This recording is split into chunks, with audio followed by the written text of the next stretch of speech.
Gostaria de falar um pouquinho para você sobre a palavra de Deus no dia de hoje. E nós vamos começar a falar um pouquinho sobre Apocalipse no capítulo 13 e no verso 8, onde diz o seguinte: todos os habitantes da terra adorarão a besta, a saber, todos aqueles que não tiveram seus nomes escritos no livro da vida do Cordeiro que foi morto desde a criação do mundo. Essa versão de cima aí é a nova versão internacional e a de baixo é Almeida atualizada. Mas eu gostaria de frisar no texto: o Cordeiro que foi morto desde a fundação do mundo, ou desde a criação do mundo. Como pode isso ser possível? Quem é o Cordeiro? Nós vemos aí em letra maiúscula Cordeiro, e é um símbolo de Cristo Jesus, porque foi dele que João Batista falou: eis o Cordeiro de Deus que tira o pecado do mundo. Como pode Jesus ter morrido desde a criação do mundo, se na verdade ele morreu 4.000 anos após a morte, após a criação do mundo? Na verdade, o texto quis dizer que o Cordeiro está preparado, já estava separado para morrer desde a criação do mundo. Nós vemos aqui alguns exemplos interessantes de por que Deus já tinha provido o Cordeiro desde a fundação do mundo. E para isso nós vamos abrir Gênesis, no capítulo 22, verso 1, onde aparece aí: Deus manda Abraão matar o seu filho Isaque. Deus chama Abraão e fala com ele: olha, você vai pegar o seu filho. É o que está escrito aí, ó. Verso 1, passado algum tempo, Deus pôs Abraão à prova, dizendo: Abraão, ele respondeu: eis-me aqui. Então disse Deus: tome o seu filho, o seu único filho Isaque, a quem você ama, vá para a região de Moriá, sacrifique-o ali ao holocausto num dos montes que lhe indicarei. Então, Abraão pega Isaque e leva-o para a região de Moriá para o sacrificar. Quem lê a Bíblia, quem estuda a Bíblia, sabe e o final dessa história, né? E nós podemos aqui adiantar aqui para a frente aqui, onde nós vemos aqui Abraão exercendo aí a sua fé.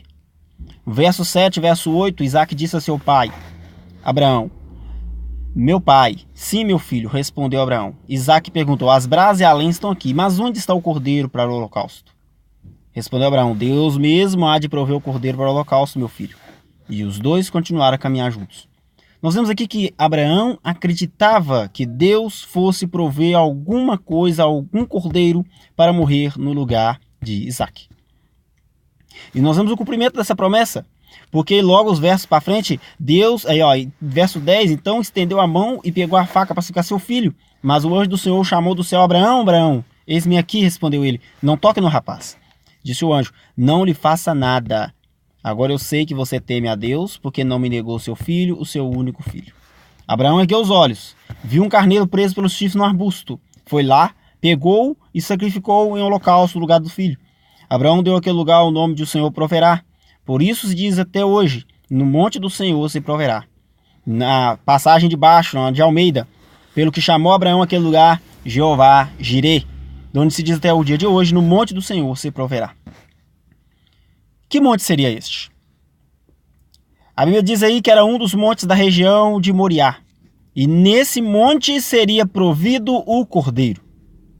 Foi provido o cordeiro para salvar Isaque.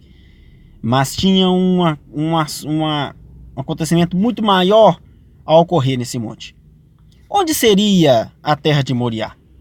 Onde seria esse monte aí onde aconteceu esse episódio?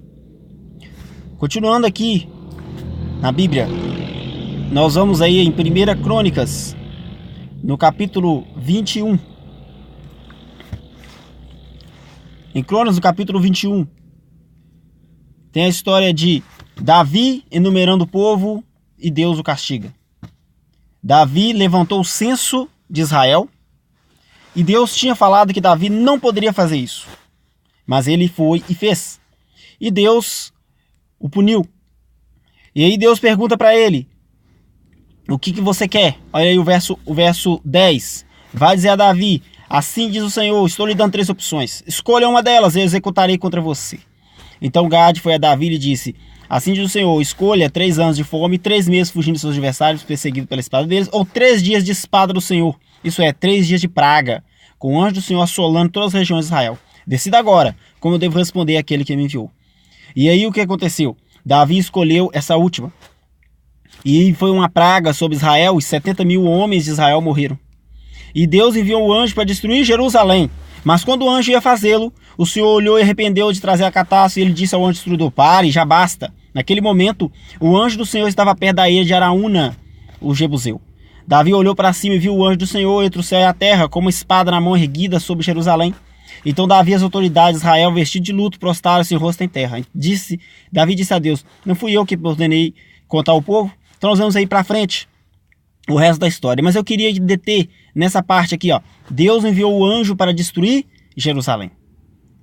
Mas o que tem a ver Jerusalém com Moriá? O que tem a ver uma coisa com a outra, uma região com outra? É agora que nós vamos chegar nesse ponto. Nós vemos aqui em Jerusalém que Deus para o anjo e o anjo não continua sua obra de destruição. Onde seria Moriá?